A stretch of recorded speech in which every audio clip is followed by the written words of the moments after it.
오늘은 출애굽기 14장 19절에서 20절의 말씀을 가지고 우리를 보호하며 길을 내시다라는 제목으로 말씀을 나누길 원합니다. 말씀을 봉독하겠습니다. 이스라엘 진 앞을 인도하는 하나님의 천사가 진 뒤에 옮겨가자 진 앞에 있던 구름 기둥도 진 뒤로 옮겨가서 이집트 진과 이스라엘 진 사이를 가로막고 섰다. 그 구름이 이집트 사람들이 있는 쪽은 어둡게 하고 이스라엘 사람들이 있는 쪽은 환하게 밝혀주었으므로 밤새도록 양쪽이 서로 가까이 갈 수 없었다. 아멘. 이스라엘 사람들은 이집트에서 탈출했습니다.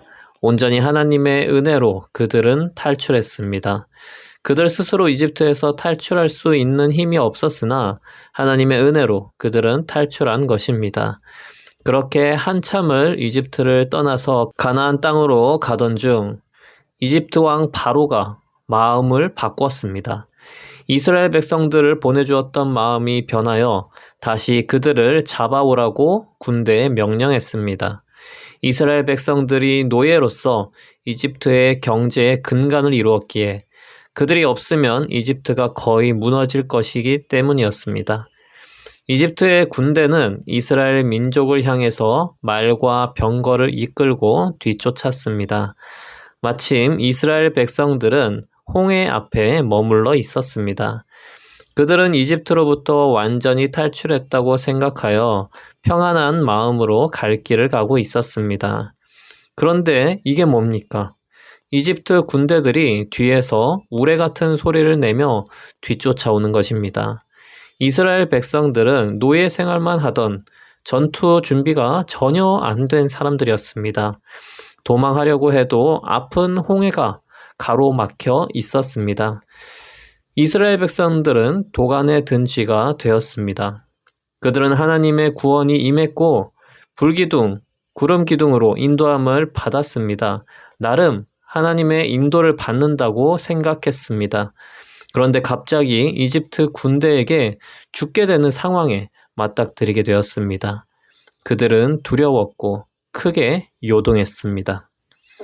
우리는 이렇게 주님의 인도를 받았지만 또 다른 어려움으로 인해 나의 문제가 어떻게 해결될지 캄캄할 때 마치 하나님께서 나를 떠나신 것 같은 생각이 듭니다. 그래서 마음이 잠잠하지 못하고 요동하며 불안해하고 예민해집니다. 특히 절망적인 마음이 들기도 합니다. 그런 감정이 든다 하더라도 객관적으로는 하나님이 우리를 떠난 것은 아닙니다. 하나님께서는 앞서가는 구름 기둥을 이스라엘 백성들 뒤로 돌렸습니다. 그리하여 이집트의 군대가 이스라엘 백성들에게 더 이상 다가가지 못하게 하셨습니다.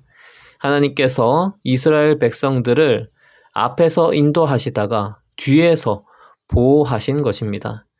그리고 이스라엘 백성들은 하나님이 바람으로 홍해를 가르실 때까지 기다려야 했습니다. 이 홍해가 한 번에 갈라진 것이 아니라 밤새도록 바람이 불어서 홍해가 갈라진 것입니다. 이스라엘 백성들은 하나님의 역사하심을 기다려야 했습니다. 하나님께서는 우리의 곁에서 계십니다. 우리가 어려움으로 인해서 마치 하나님께서 함께 하신다는 것이 느껴지지 않을 때에도 하나님께서는 뒤에서 우리를 보호하시고 또 나아갈 길을 열고 계십니다. 홍해 앞에서 두려워하던 이스라엘 백성처럼 계속 우리가 두려워할 것이 아니라 하나님께서 보호하시고 앞으로 나아갈 길을 예비해 주시는 것을 믿어야 하겠습니다.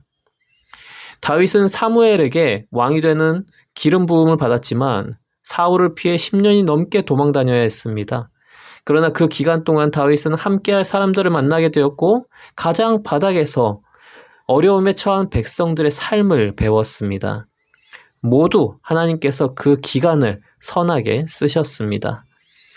우리도 하나님께서 붙들어 주시고 앞으로 조금씩 나아갈 수 있도록 인도해 주십니다.